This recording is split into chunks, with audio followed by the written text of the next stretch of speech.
Okay, Assalamu alaikum everyone. Welcome to the MSU Supporting Incarcerated Muslims event. Alhamdulillah, we're excited today to welcome Wasiq Javed from the Students for Imam Jamil Amin movement. Wasiq is the president of the movement to free this Imam. Imam Jamil Amin is a former civil rights activist and currently incarcerated Black Muslim leader. And today we're going to hear more about his story from Wasiq, as well as have an opportunity for a question and answer. And also Wasiq will walk us through some action items that we can do to help support the movement. So with that, I'll go ahead and give it over to Wasiq. All right, Jazakallah. Well, assalamu alaikum wa rahmatullah, everyone. Wasiq, sorry, it's okay. People mess it up for the first time, but my name is Wasiq Javed. I'm the president of Students for Imam Jamil, the movement group to free Imam Jamil Al-Amin, formerly known as H.Rat Brown. Seek refuge in Allah from misleading and being misled, from betraying and being betrayed into ignorance by others. I ask Allah to guide my heart and to guide my tongue. That was the opening prayer of Imam Jamil Al-Amin. Now, before I begin, because it's a small audience, I want to get to know you guys as well. I'll even give a little bit more background to myself. I notice it's like my face is like really dark over here. Let me try to get more light. So I actually graduated from University of Houston. I'm from Houston, Texas, just not too long ago, a year ago in 2021. And so I mentioned that because alhamdulillah, I mean, I wasn't involved in MSA, but I was like as an officer, but I was heavily involved in the organization there at University of Houston in my hometown. And so the reason why I was laughing earlier is because during COVID, you know, it was kind of the same thing where we had like speakers on Zoom and then like there's people sitting on the audience. And I remember just seeing the big screen and stuff. I was like, oh, am I probably on that projector? So I am. I didn't think I would be here. But I just want to get to know you guys and try to understand and pull you guys. Raise your hand if you've ever heard the name of Jamil Al-Amin or H.Rat Brown before. Oh, that's really good. Alhamdulillah. And of those who raised their hand, oh, we even got a Zoom hand. That's good. Of those who raised their hand, how many knew about him? How many have known about either name for over a year? Okay, that's Yusuf, right? Okay, that's really good. Well, not really good, but it's good at the same time. I myself did not know about Imam Jamil. The first time I was introduced to Imam Jamil was when I was 15 years old, and my mentor, who's very knowledgeable about many political prisoners, not only Imam Jamil but Dr. Afi and several other cases. He introduced me to Imam Jamil, and several years later, almost about 5, 6, 7 years later, he texted me about this case and he got me involved in this campaign to help free Imam Jamil. And so I am in the same boat with you guys, where I did not know Imam Jamil up until about a year and a half, close to 2 years now. And I mentioned this backstory because it goes to show how Imam Jamil's legacy has been lost. And let me ask a second question. And you guys can feel free to just jump in or just say it aloud. But who to you guys is the most influential Imam you guys would say is in the United States today? Just anyone can feel free to answer. Who is the most influential Imam in the United States today, to you, basically? I don't know if I can hear. I don't know. Yeah, we just talking about him, but we don't know if he's an Imam. Okay, so I heard Imam Omar Suleiman. Any others? Any others? Hamza Yusuf. Yeah. Sheikh Hamza Yusuf, okay. Yasser Qadi. Yasser Qadi. Sheikh Yasser Qadi, okay. Not Also, yeah, there's also Numan Sorry, Ali I Khan. can't hear her. Who did she say? You speak up a little. Yeah, I said Numan Ali Khan, but he's like bad now. Wait, what? I couldn't hear. Numan Ali Khan. Oh, okay, Bad okay. at the ending. Sheikh Numan Ali Khan. Okay, If okay, he's got bad. it. He's bad now. I need to make sure that's Right. clear. Okay.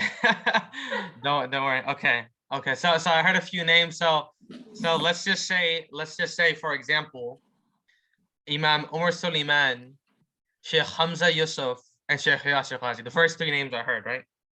Imagine that 20 years later, your kids grew up and did not even know those names at all. They never heard of the name Imam Umar Suleiman. They never heard of the name Sheikh Hamza Yusuf. They never heard of the name Sheikh Yasir Qazi. Why? Because he was wrongfully imprisoned for 22 years and the Muslim community abandoned him. And the Black community abandoned him. That is the significance of the case that we're talking about today, and the story and the legacy of Imam Jamil Amin, formerly known as H-Rap Brown. Just imagine the significance of 20 years later, we see these three shuyukh in our community and imams in our community who are on the forefronts of leading academia, of leading social justice, of leading scholarship in our own communities today. And fast forward when we're adults and our kids are growing up and no one has heard the name and no one even remembers who those figures are. That is exactly what has happened to Imam Jamil Amin. I want to start off by showing a video. So I'm going to share my screen, and it'll kind of give a really good overview of Imam Jamil's story, just so I can you guys can learn about his story in a more holistic perspective. So I'm going to share my screen and play this video for you guys. So if you haven't already, and this will be part of the action items, you can find this video on all of our social media. If you have Instagram or Twitter, go to @_free Imam Jamil, both on Instagram and Twitter. And then I'm going to play this video for you guys here about who Imam Jamil is and who H-Rap Brown is.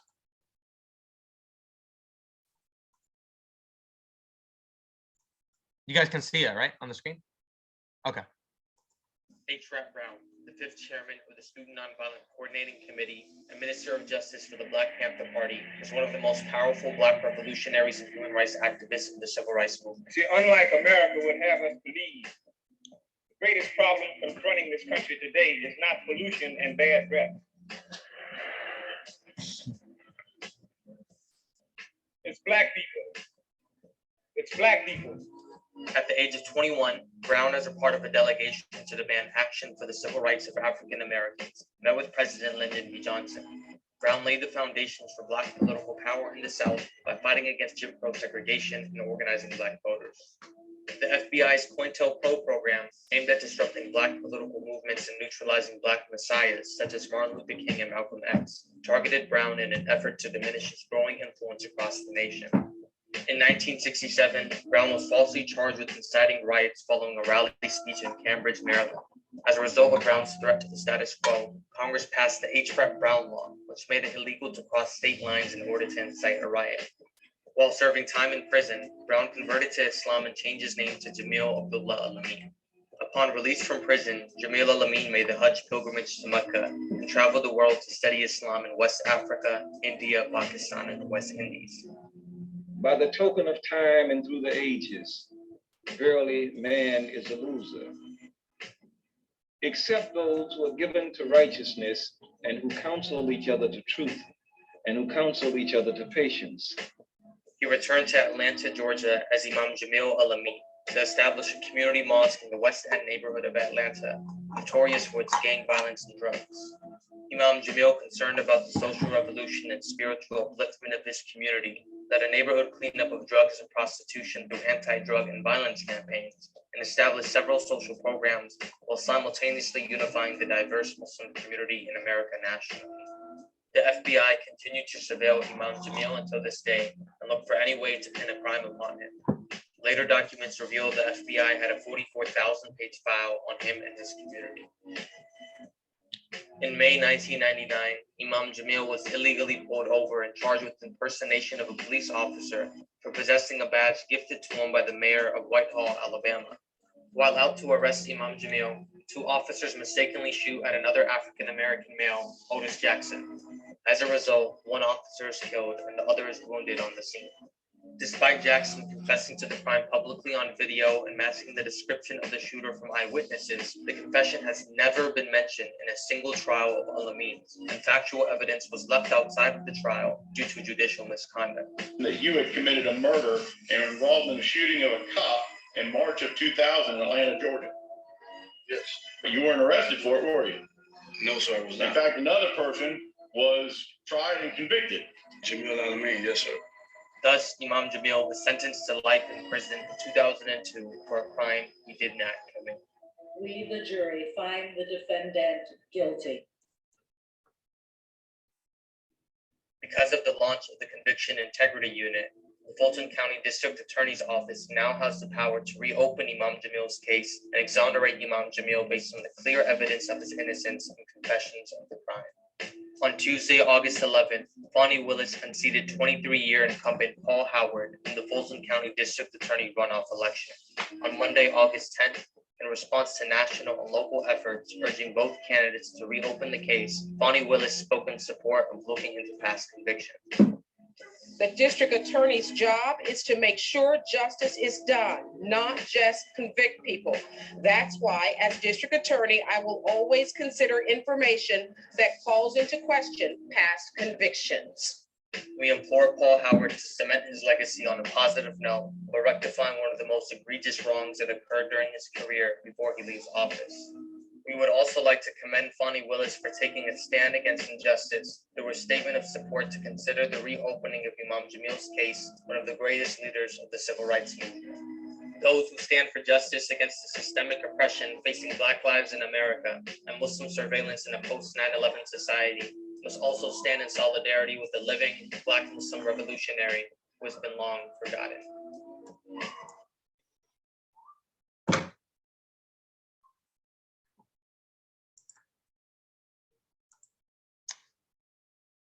So that was Imam Jamil and Imam Jamil Al-Amin and H. Brown's bio. Before I continue, does anyone have any questions that they may have or anything that was intriguing about that video, or just thoughts or any comments, questions or thoughts that anyone has?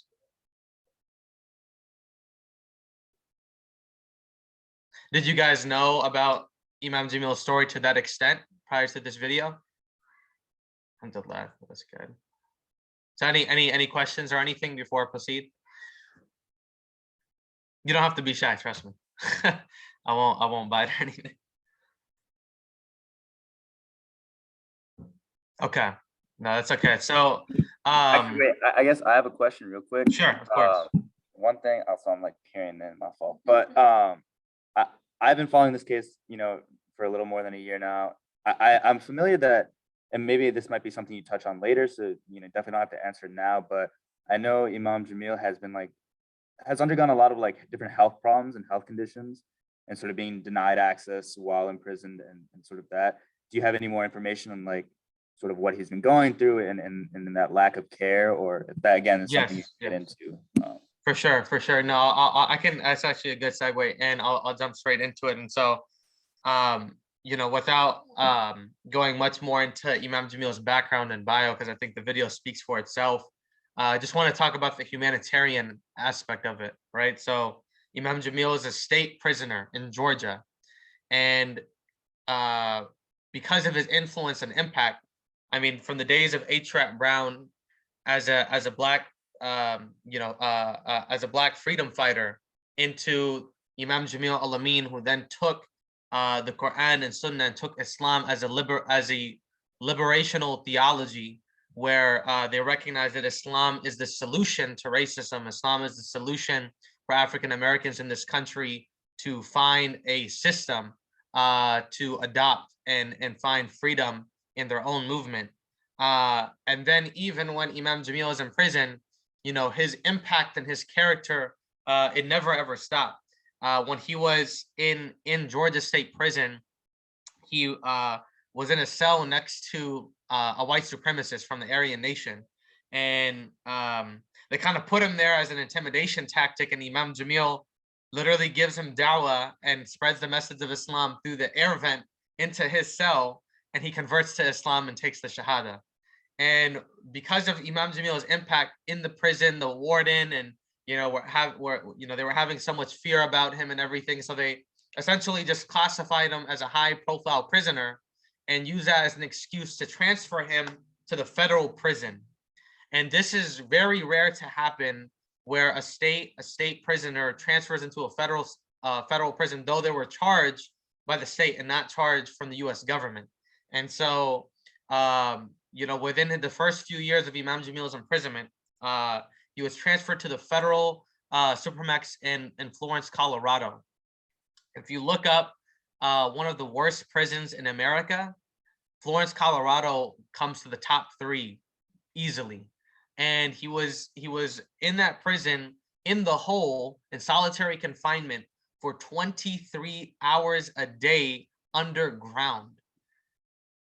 Khairi Amin, the son of Imam Jamil, he used to describe walking into that prison and just walking down the footsteps of the prison to see his own father. And the impact that had on Imam Jamil, he faced cancer, he faced skin issues, he faced different diseases. He even had a stroke, all in prison, all during this time while he was in Florence, Colorado. So much to the point that after about 7-8 years later, there was different petitions going on to transfer Imam Jamil, and finally he got the medical treatment that he needed.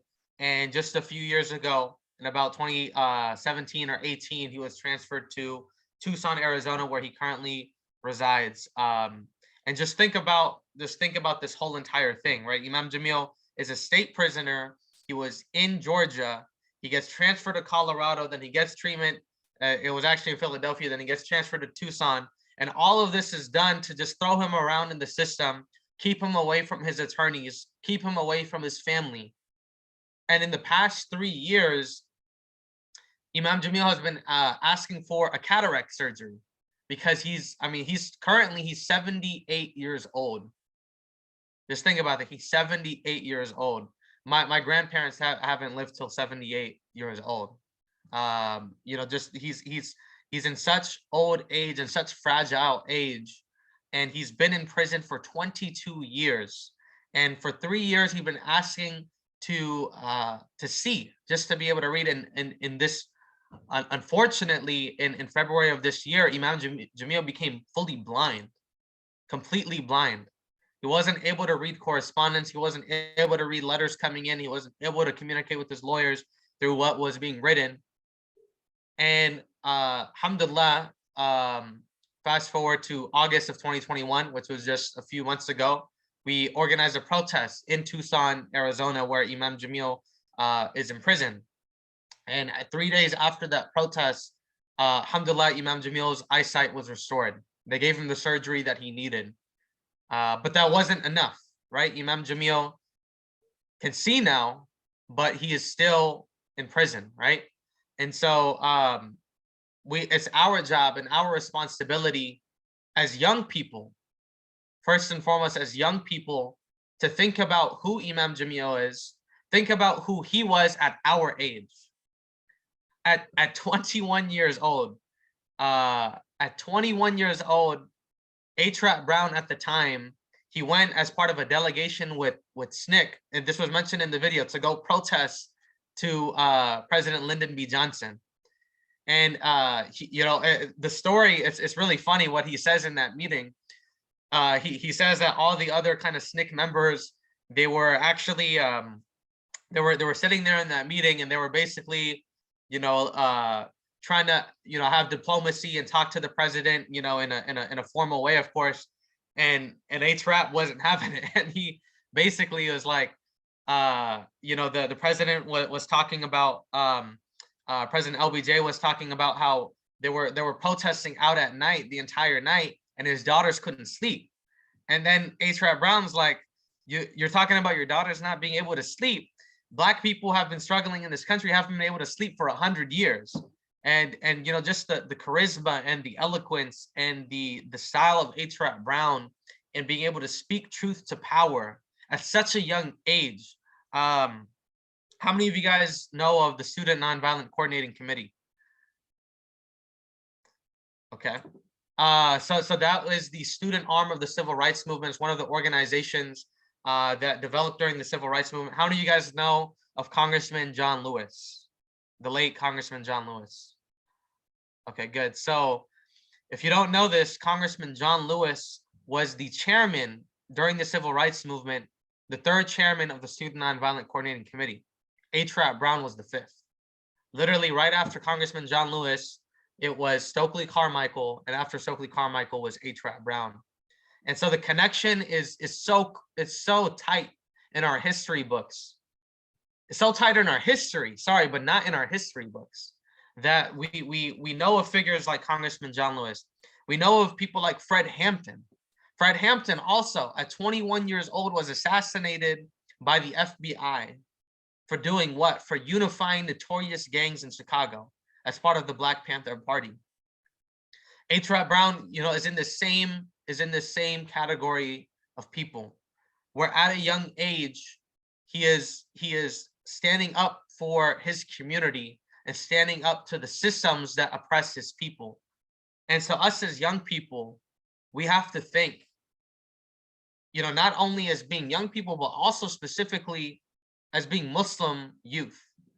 When A. Brown became Imam Jamil Amin, he knew, as I mentioned before, he knew that the only way to liberate African Americans in this country, just like Malcolm X did, he actually converted because of Malcolm X. He knew that we African Americans in this country need Islam, and he used Islam as a way to propagate his message and to change the entire system. And he has this quote that I want to read. Here, let me just pull it up. He says that the mission of a believer in Islam is totally different from coexisting or being a part of the system. The prevailing morals are wrong. Their ethics are wrong. Western philosophy has reduced a man to food, clothing, shelter, and the sex drive, which means he doesn't have a spirit. In Islam, we're not talking about getting the poor to vote. We're not talking about empowering people with money. We're not talking about empowering poor people with money. We're talking about overturning that whole thing, man.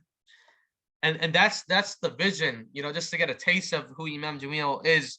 That's the vision of Imam Jamil and who he was, and that's why he's in prison, to be frankly honest, because when you have a leader that has a law in Congress named after him, the A. Brown law, who then becomes Muslim, who then uses Islam to unify African Americans and in the immigrant community in America, and unifying Muslim organizations that we all know, ICNA, ISNA, MAS, you name it, the Dar al-Islam movement, the Wardeen Muhammad movement, this is the African American part. You unify them all together to have the first, national shura of National Council of Islamic Organizations in this country. When you have someone who's leading Bosnian protests, who's calling out the oppression in Palestine, who's calling out injustice on a global scale, who is leading communities, all across the nation, who is uplifting African Americans in the hood, where the projects are set up by the government as a way to disinvest in their community, to keep them in a cyclical cycle. And Imam Jamil is establishing businesses there. He's mentoring people. He's converting them to Islam. He's taking drug dealers off the street, prostitutes off the street. They're literally becoming Muslim, people that are still alive today. And he's changing their hearts, and he's changing the community in Atlanta. He's changing the community all across the nation. The government has not stopped targeting Imam Jamil. He was on a list of COINTELPRO since his days as HRAP. Where leaders of the civil rights movement were targeted, were literally put on a hit list to be executed. Quote unquote Black messiahs, Malcolm X, Dr. Martin Luther King, A. Brown was one of them. And he continues to be targeted. He continues to be watched. And that is why Imam Jamil is in prison today, because he is framed for a murder that he has not committed.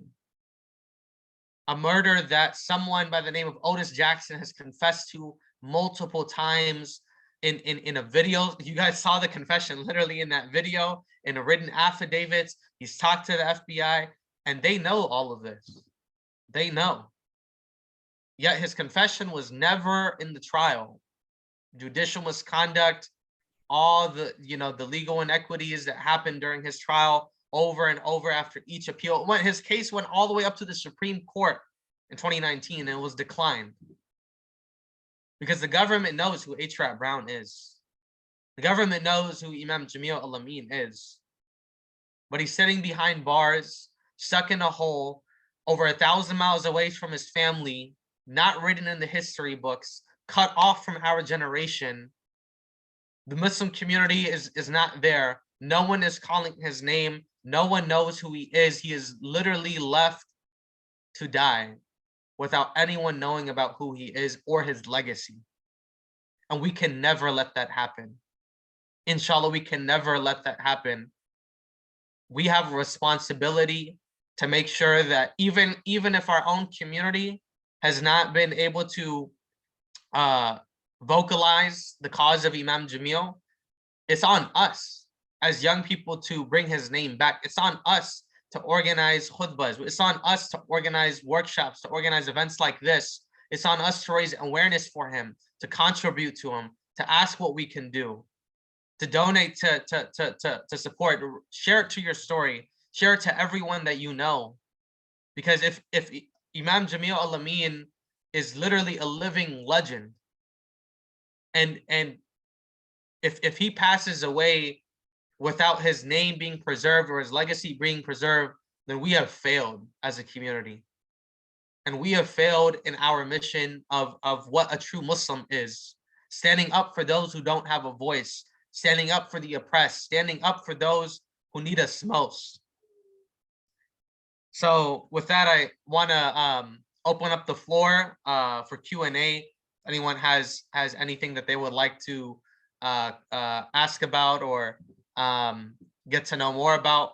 There's so many different aspects, and to be honest, even one webinar is I mean, Imam Jamil has books. He has a whole, he deserves literally, a series of textbooks just on his story, his legacy, his contributions. And so if anyone has any specific questions, feel free to mention it, jump in about any aspect, and then we can go into the action items, and I'll conclude with the video as well. Yeah, thank you so much. We did have one question, and you have to speak up a little bit. So. Yeah, I find it the story truly saddening, and the fact that I didn't really know about this also, like, I feel kind of guilty at the same time. But I guess you kind of touched up on this already, and you said you're going to talk about it.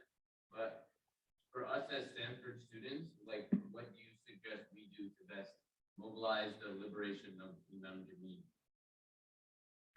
Yusuf, are you able to repeat that? Yeah. So sorry, did you not catch any of it? It's really faint. It's really faint. All right, for sure. So basically, he was basically just saying, do you mind if I repeat it, Mahmoud? So he was basically just acknowledging that like the story is incredibly saddening, and he almost feels guilty that not many people like himself and other people don't really know the story. And then his question was, what can we as Stanford students or as students in general do to help support the liberation movement? For sure. No, that's a really good question. We're actually about to get into our action after Q&A. So I will hold on that thought, but in general, aside from the action items, which I'll go into more specifically, being here in the room, first and foremost, you already completed, the first step. Mashallah, props to all of you guys. I know you guys are studying for exams and everything. Being here on a Saturday, 1 p.m. on your time, that literally is the first step. I mean, raising awareness through the grassroots is the most impactful way you can spread any cause or mission. That means, who do you know in your own network, not only through social media, but your actual friend group, your actual family networks, all the group chats that you're in, on GroupMe, WhatsApp, you name it. Take one of the videos off our Students for Imam Jamil Instagram, share that link and share freeimamjamil.com, which is the action items, and blast it. literally blast it and have everyone follow, have everyone do the action items themselves. This event is one way to do it. As a campus, I think you guys I'm already doing it through doing this event, but even more, I think is spreading the message even more. How can you get this whole entire room to be filled next time? How can you make sure that how are you guys working with other groups, you know, outside of the MSA? Are you guys talking to your Black Student Union? Are you guys talking to your even Black organizations on campus, Muslim or non-Muslim, and getting them involved? How do they not, if they don't have the knowledge of H.Rap Brown and Imam Jamil Al-Amin, how can we bring them to the table, bring them to a cause? Can we organize a coalition on campus to raise awareness for Imam Jamil? Can we organize you know, funds from Stanford, MSA, MSU, and donate that to the launch good, which I'll go over. So those are just some ideas to discuss amongst you guys at Stanford, MSU, and for all Stanford students. So I hope that helped a little bit.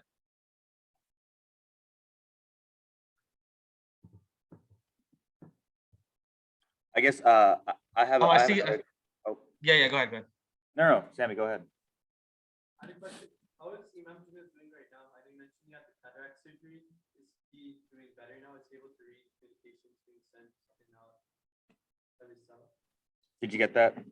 No, So I'm so sorry about that. Yeah, the No, mic it's okay. setup is a little off. But Sammy, a brother, was asking just how is Imam doing right now? He's sort of post surgery and with his other health conditions. For sure. No, thanks for asking. Alhamdulillah, I mean, he's able to see now. Obviously, he's still in old age. He did request over this past year. He's been also trying to get a dermatologist appointment for he has a skin condition. He was put in a cell and he caught some rash and he was feeling you know, pain in his, you know, on his body, and so that appointment was finally granted to him. That was just 2 months ago in January. So different things still come up. Spiritually wise, alhamdulillah, he's still, you know, very intact. And I'm gonna play a video right after this Q&A where you can hear from Imam Jamil himself a year ago and just hear how mentally he's still intact, spiritually he's still intact, and he is still very well the same Imam Jamil that we know of from the past. And so to answer your question, yes, he's doing a lot better, but just like any other point, as he has been, you know, prison is not a place to be. Prison is a place where, you know, people, unfortunately, they literally rot. And so you know, inshallah, you know, we pray that he is safe from any other future conditions and that he's able to be free soon.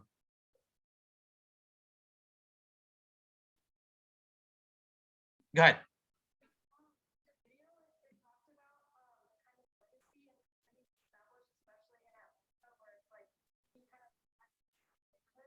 With him gone and him in prison, is he being remembered by the community? What has his absence, what effect has his absence had on our community? How to kind of maintain the work that we put in? So I'm assuming you didn't get that again. So she was asking, you know, you talked about Imam Jamil was sort of based in Atlanta. He went to the West End neighborhood and established like a community there, established a masjid there, was keeping people off the streets and whatnot. So the sister was asking, in his absence, how has that community been doing? Have they been doing work to sort of remember him, and how has that been maintained or not maintained, I'd say? Yeah, no, that's a really good question. Yeah, there was a lot, you know, a lot of, I guess, conflict in that community early on. You know, when he left, you know, it never was, I mean, until this day, we actually had a protest in Atlanta, Georgia in October of 2020.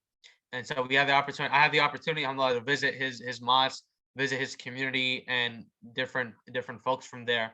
And from what I heard, even from them, is that, you know, it's never been the same, like, at all.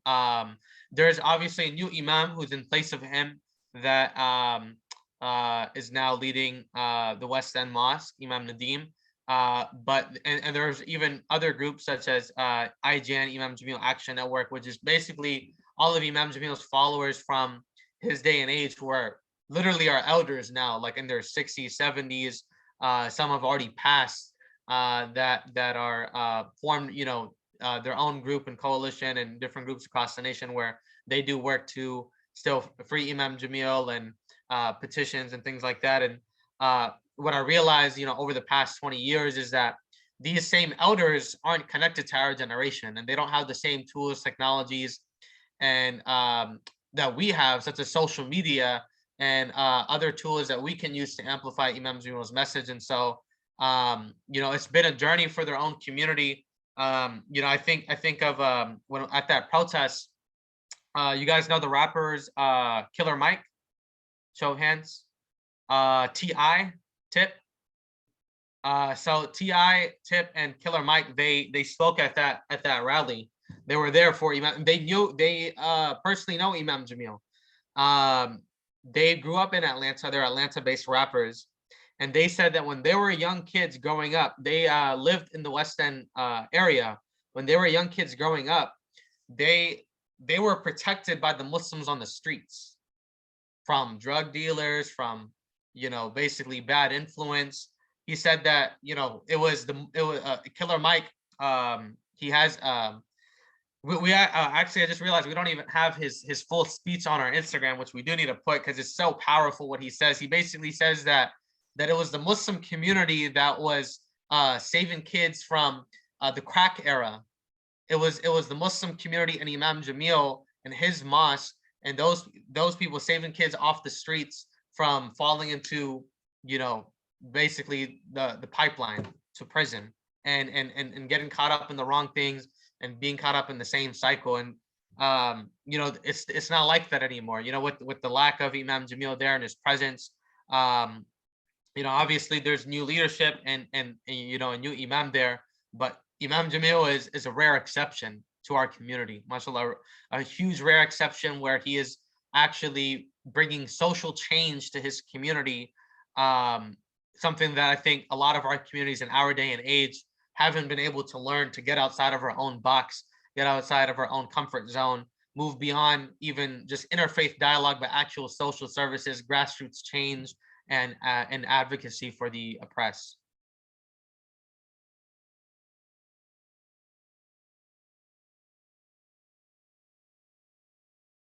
Any other questions? Yeah, we have someone coming up. He's gonna come Okay. up. That might be easier.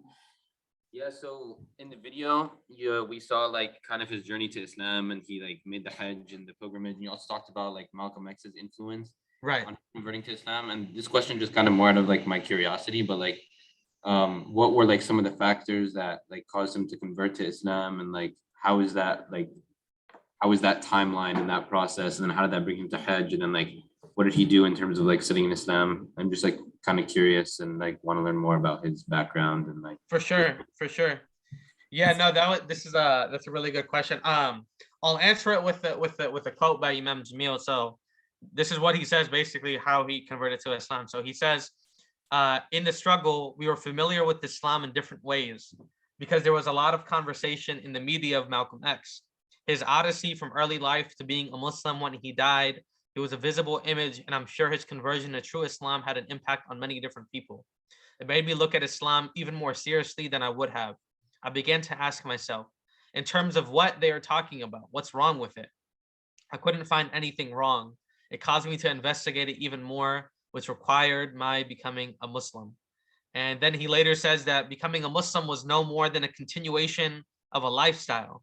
Then he says, see, most people don't have a true picture of what Islam is. Islam is not nonviolent. There is right to self-defense, and there is a right to defend your faith. Allah says that fighting is prescribed for you. Fight tyranny and oppression, for tyranny and oppression are worse than slaughter, so fight them wherever you may find them. And then he says this last quote, that it became evident that to accomplish the things we had talked about in the struggle, you would need a practice. Allah says he does not change the condition of people until they change that which is in themselves. That is what Islam does. And it points out right from wrong. It points out truth from falsehood. So that's I wouldn't even say anything more than his own quote. That said why Imam Jamil converted and recognized, that everything is the same. That this the fight the African Americans are fighting for in this country, it requires a program, like he says, it requires a practice. This book, Revolution by the Book, this will also be part of the action items that, it's kind of hard to see through the background, but this is Imam Jamil's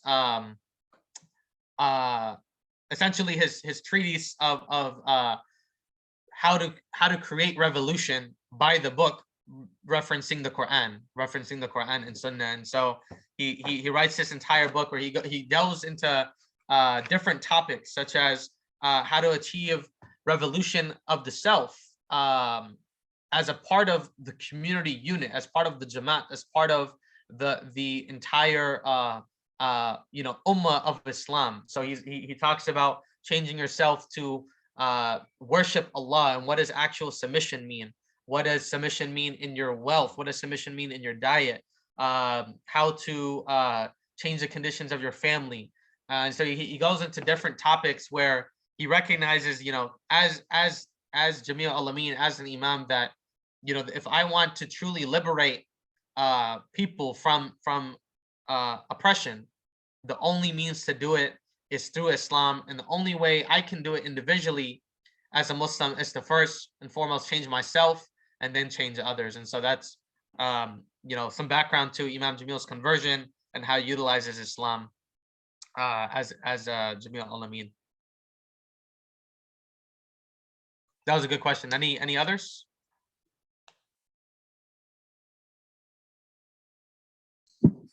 Doesn't look like there's any. So you mentioned maybe a video or the action item. Yes.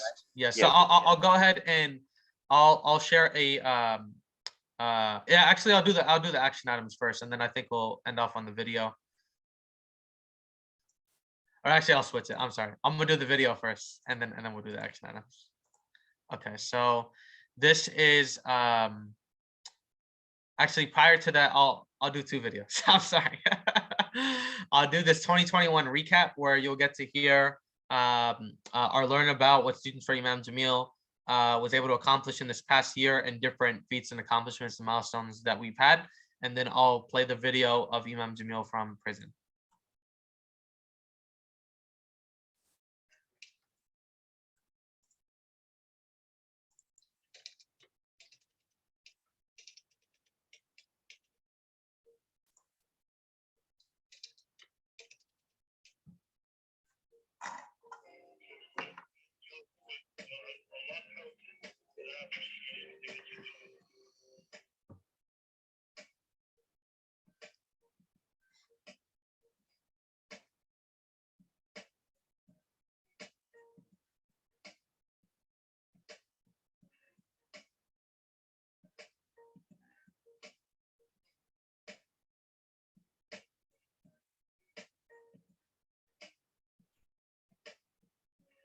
And we're here calling for the freedom and the acceleration of Imam Jamil al-Amin. For sure, Imam Jamil is innocent. Imam Jamil is continuously being targeted. He's being oppressed because the power of him, that he's been blessed with this power, with this gift, just to be able to inspire people to live right, to do right, to do good, to be good. I challenge each one of you, wherever you go, you take the spirit of this man with you. You take the fight of this man with you. You take the struggle of this man with you. And don't you ever forget his name. It should be in the dictionary because it means revolutionary. It means love. It means commitment. It means dedication. It means win. It means win. He's never gonna lose.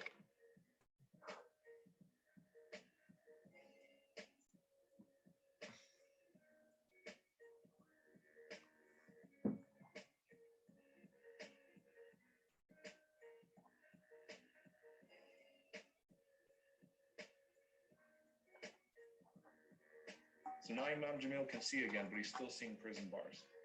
And we don't want that. We want him to wake up to his family every day.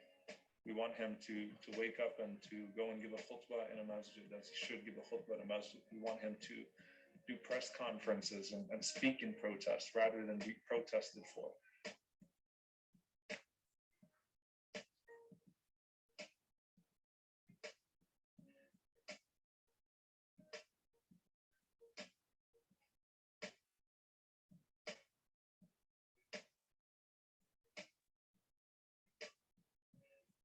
Inshallah, may Allah bring our Imam home.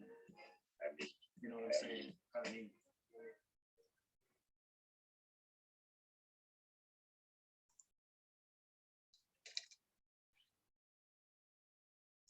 And then I will play Imam Jamil's message from prison.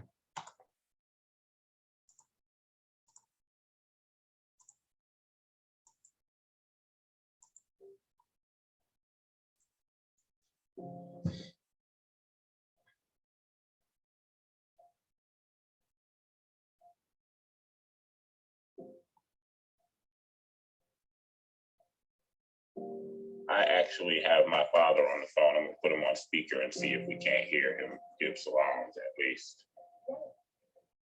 Abby? Can y'all hear this? Walaikum assalam. Alhamdulillah.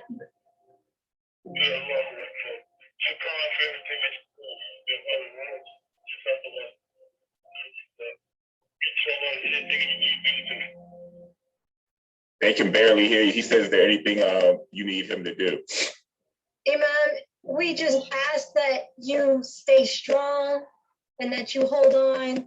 And, you know, you have instilled in us so much hope in everything that you have taught through your writings, through your teachings. And we want you to remember that you are not forgotten and that we are here on the outside trying to do everything we can and trying to recruit whoever we can to help you.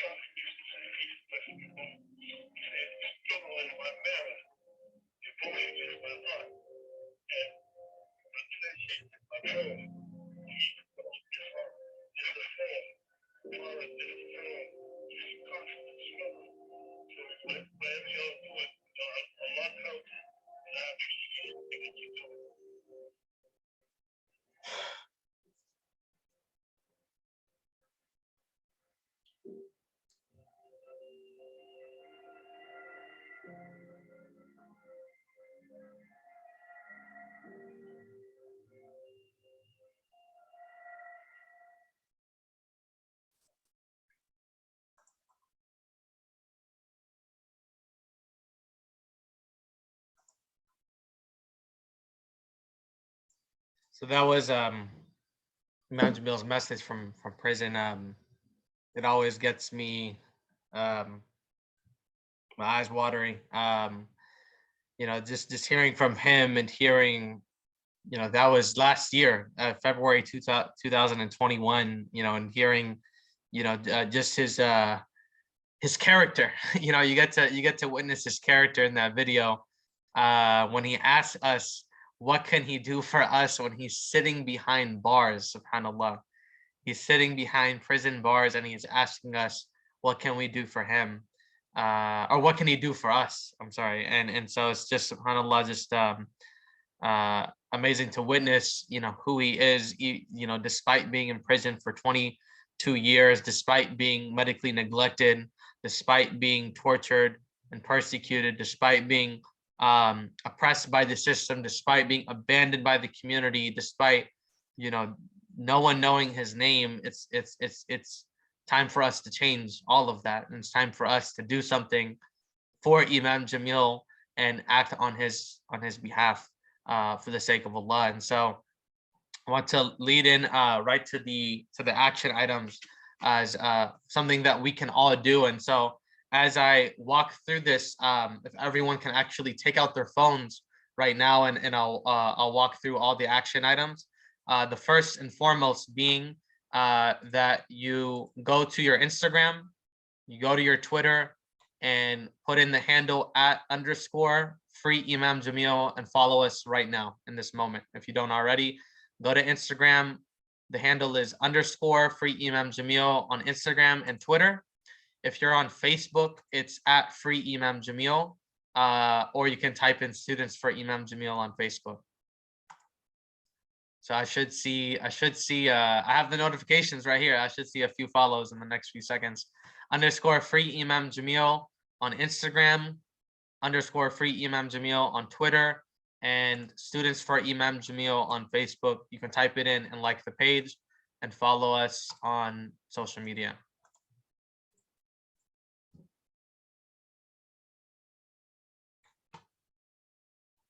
Okay, once you've done that, there we go. Now I'm starting to see. Oh, there we go. Just got 5 follows. Look at y'all.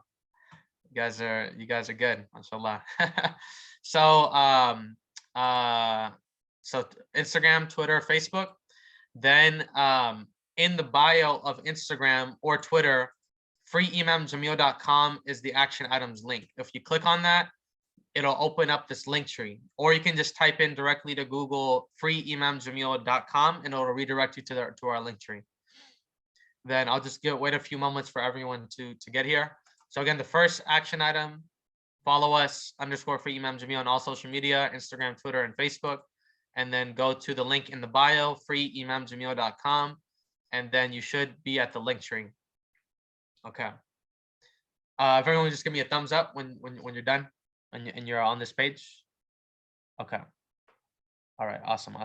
Perfect. Okay, so I'll go ahead and begin. There's 3 action items here that are listed. The first is the email template and the call script to advocate for Imam Jamil. Okay, so if you click on that link, it'll open up a Google Doc that'll have the first action item for everyone to do. And you're gonna need a Gmail or your mailing app as well. There we go. I see you guys on here already. So the first step right now, currently where Imam Jamil is, we've achieved, alhamdulillah, his surgery for his to be able to see. Our next step in the campaign is to transfer him from Tucson, Arizona to Atlanta, Georgia. Currently, his case is actively open by the Conviction Integrity Unit in Fulton County, Atlanta, Georgia. So his case is currently being reviewed. But because he's 1,400 miles away from his family, from his attorneys, from his legal team, he's not able to participate in that review, which if the Conviction Integrity Unit deems they can either exonerate Imam Jamil, they can give him a new trial, or they can reduce his sentence. So either option is a huge chance to, inshallah, set Imam Jamil free. But we're working on transferring him from Tucson to Arizona to Atlanta, Georgia, in his hometown. And so Congresswoman Nakema Williams, she is the Atlanta Congress member of Imam Jamil of the West End area in Atlanta. Congressman Raul Grijalva, he is the congressman of Tucson, Arizona, and he represents the prison where Imam Jamil is located, United States Penitentiary, Tucson. And so this template is set up to email and call the congressional offices of Congresswoman Nakema Williams and Congressman Raul Grijalva, because they have the power and the ability to write a letter of support to the Federal Bureau of Prisons to transfer Imam Jamil. Essentially, it's a way to expedite his case through federal and congressional help. And so I'm going to walk everyone through what to do. So the first step is very simple and easy. We're going to email Congresswoman Nakema Williams by copy and pasting the emails that are listed here, the subject line, and then the body of the letter, and going to our Gmail and sending this email. So literally with me, you guys can copy these emails, and this goes to the staff of Congresswoman Nakema Williams. You go to your email inbox, paste those emails, copy the subject line, the request to transfer Imam Jamil to Atlanta. Put that in your inbox, and then copy the body of the letter, which details who Imam Jamil is, which details the protests that we had, which details how Imam Jamil was featured in Time magazine, as you guys saw in the video, and details what Imam Jamil's health issues and why he deserves a transfer, so that during his ongoing review.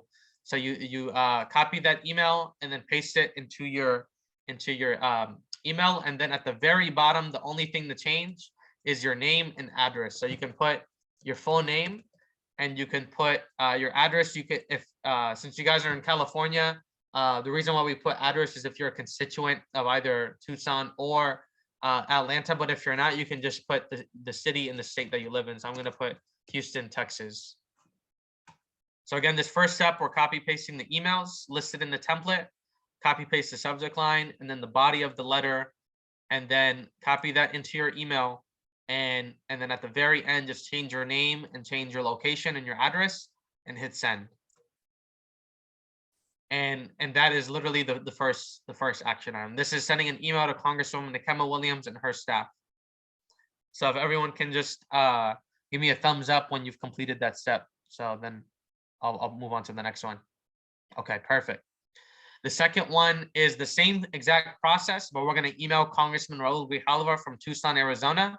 So we're going to copy paste these emails as well, the subject line, and then the body of the letter one more time and send that. So the emails, the subject line,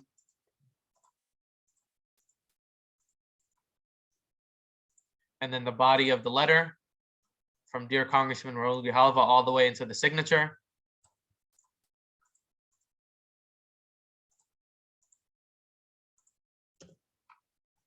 And then at the end, make sure to change your name again and then your address.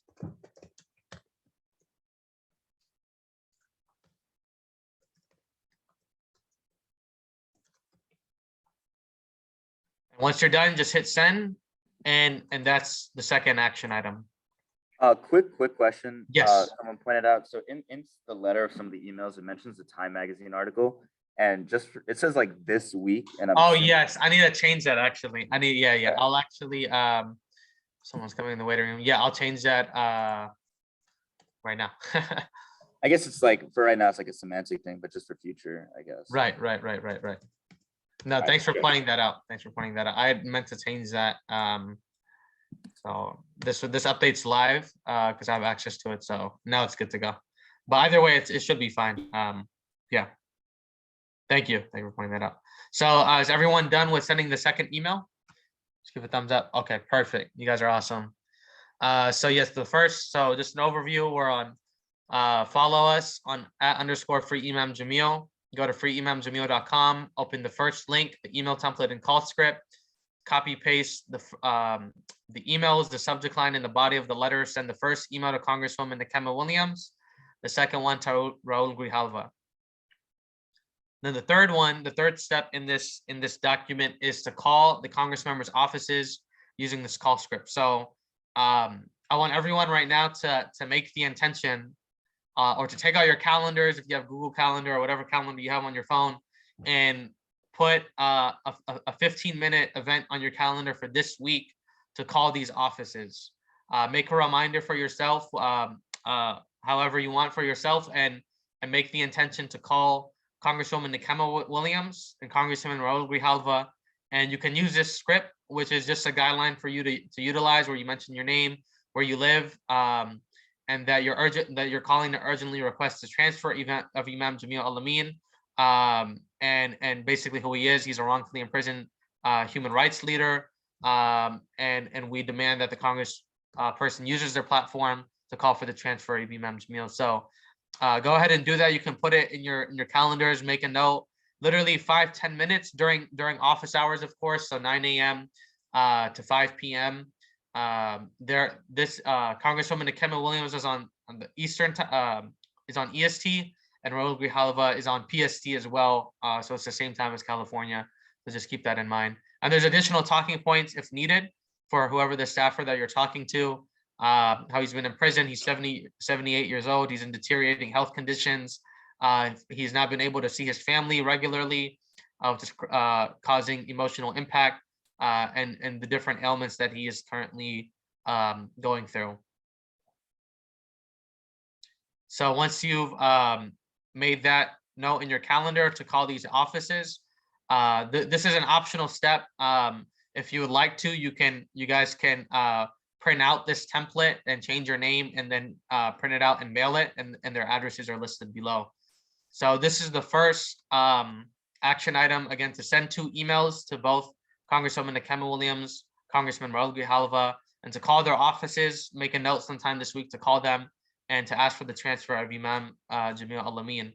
And I will pause here for a second to talk about the impact of sending emails and making phone calls. In August 2020, when we first launched our campaign, and you guys probably saw it from the video, we were trying to pressure the 2 district attorney candidates who were running in a runoff election in Fulton County in Atlanta, Georgia. They were the incumbent Paul Howard. He was the DA, the district attorney who put Imam Jamil in prison over 20 years ago. And then the newly elected, she's now newly elected DA. Her name is Fani Willis. And we sent emails to both candidates and flooded their offices with literally phone calls and emails. And we basically got some inside information that the DA was upset. He knew that we were sending emails, and his media person briefed him that, hey, we're getting a lot of influx of emails and phone calls about this case. And Fani, and as a result, you guys saw in the video, Fani Willis, we had so much pressure that that the press questioned her about it, and she released this quote where she said that, and I'll just show it to you guys one more time.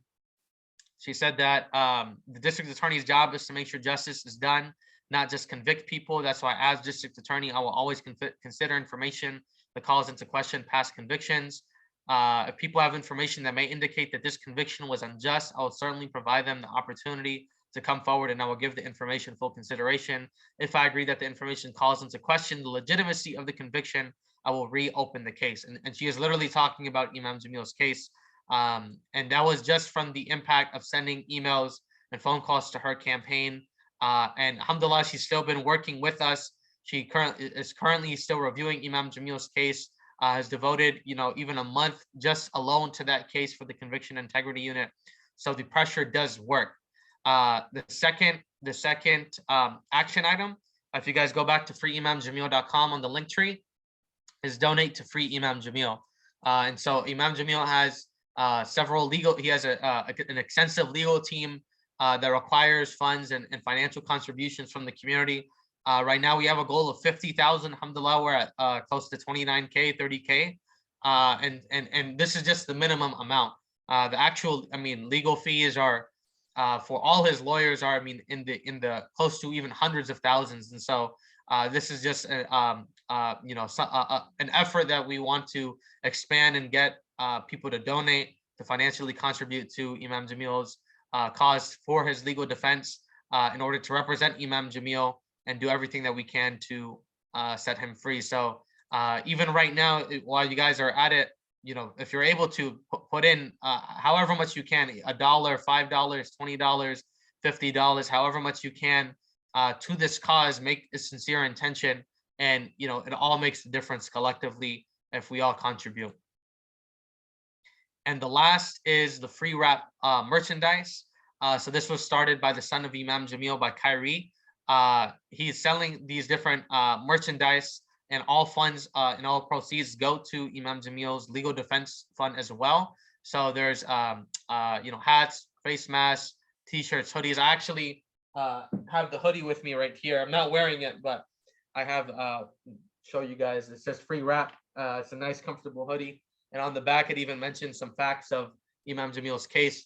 And I'll be honest, whenever I wear that merchandise and I'm, at the grocery store, I'm walking around in public, people will look at the shirt and they'll like, oh, free wrap, what does that mean? And I'll use that as a conversation starter. I actually approach them and say, oh, do you know about H-Rap? They're like, no, I don't know. And then I'll make them follow the Instagram, and they're like, whoa, I never heard about this guy. And so it's literally a walking dawah, walking message for people to learn about Imam Jamil in public. So these are the 3 action items. Again, the first one is to send those emails, make the phone calls this week, put it in your calendars. The second, whatever you have. I know we're college students, we're broke, but even if it's $1, $2, $3, $4, $5, make a sincere intention. It all makes a huge difference. And the last, if you like to donate, or if you like to donate but do it through purchasing merchandise, then feel free. And we included the Time article here for reference for anyone to read more on Imam Jamil. He was recently featured in the Time article magazine in November of 2020. And that article is, really extensive overview of Imam Jamil and who he was and his impact on American society. So Yusuf, I see that you have your hand raised. Yeah, there was a quick question from the audience. Is there Yeah. like a Venmo link potentially to donate, or is it just through whatever's on this link tree? There is not, but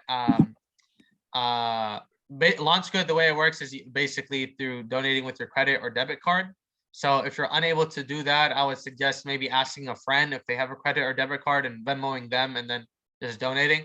In worst case scenario, I can provide my Venmo if you like, and I can do it for you. So I can put that in the message here. It's just at Wasik that's my Venmo. So if you would like me to do it, I don't mind at all. So yeah, I just suggest going to a friend, or you can Venmo me and then I'll do it for you. Yeah, that's a good question. So the last thing I'll say, as it relates to these action items is just as the other person asked earlier, is when everyone does this together, when it's not just us, us 15, 20, 30 people in the room, but it's, in the hundreds, or it's in, the thousands of people, that is accomplished when we all spread this message, right? When we all take freeimamjamil.com, take one of these videos, either the recap, hear from Imam Jamil in prison, hear from his, his life story, which is the video right here, and send that, blast it through Stanford MSU, put it in your group me, put it in your WhatsApp chats, ask your imams to talk about it, organize a family night, organize a khutbah.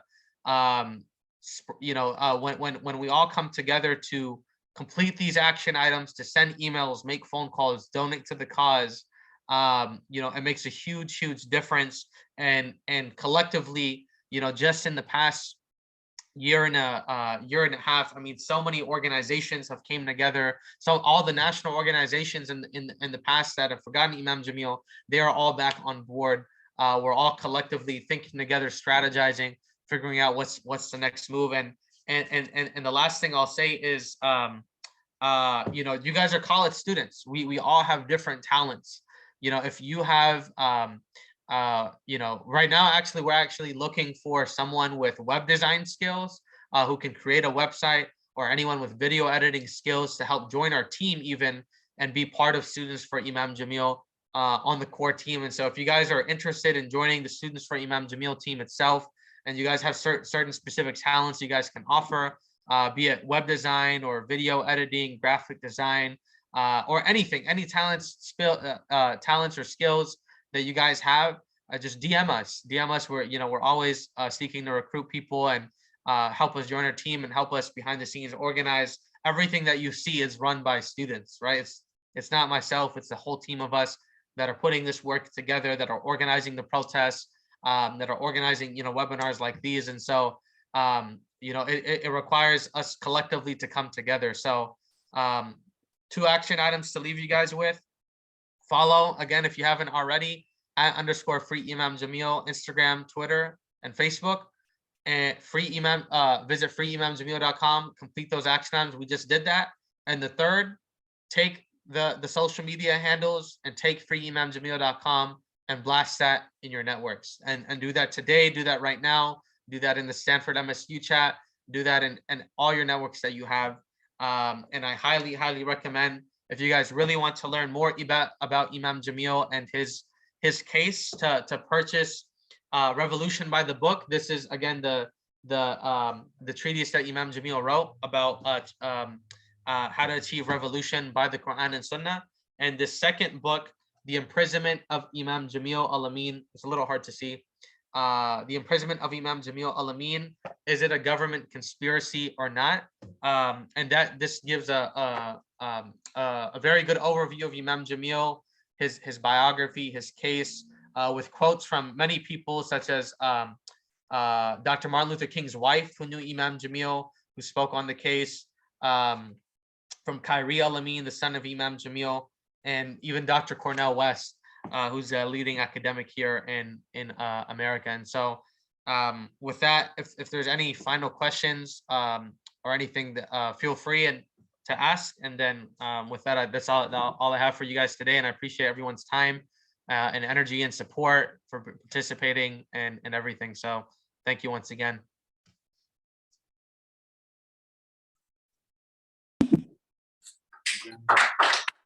Thank you.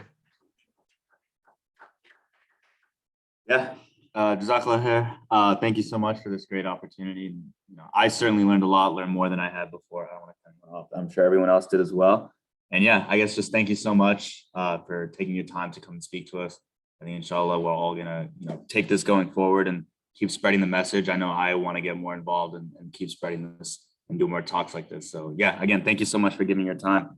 Jazakallah khair. Of course. Jazakallah, everyone. You guys have a blessed day.